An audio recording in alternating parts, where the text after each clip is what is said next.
Tell us a little bit about the Strong Mayors Building Homes Act that was just announced. Yeah, so, when the Doug Ford government was reelected, I was very pleased, Asif, that one of the priorities that they outlined in taking office was to get more homes built, more homes that will be affordable to average hardworking Canadians, increasing supply out there for first-time buyers and move-up buyers and the kids come along, and quality rentals as well.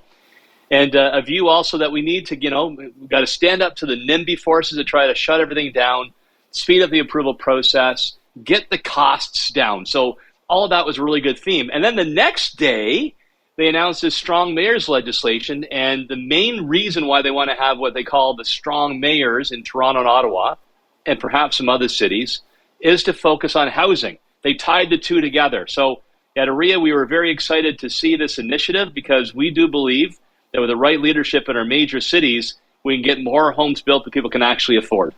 And Tim, another key area that this would address is the delays that we're seeing and the red tape involved in getting these housing starts going. Does this put more power into the mayor's hands in order to get things going and kickstarting the building process?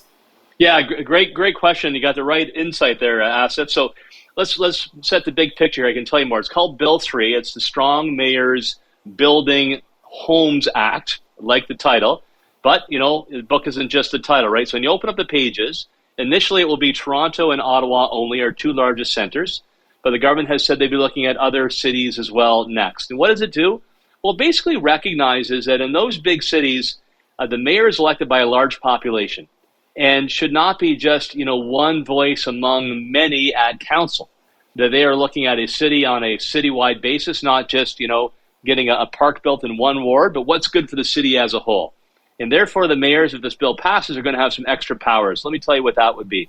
It would be hiring the chief administrative officer and key staff like the planning officer. It would involve presenting key priorities that meet with provincial priorities to council for a vote. So that would be issues like getting more housing built, and transit would be another example of that. The mayor would have vetoes of things that do not fit with the mayor's viewpoint. 2/3 of council would have to override the veto. So a significant increase, as well as developing a budget. To get back to your question, one of the provincial priorities is housing. So we see a lot of scope here for the mayor of Toronto or Ottawa to say, we're going to be changing these zoning rules. We're going to clean up this process. It shouldn't take you 3, 4, or 5 years to get a home built. And, maybe we can use some existing space to have duplexes, triplexes, and townhomes, great opportunities for first-time buyers. There, in a nutshell, is what this legislation contains.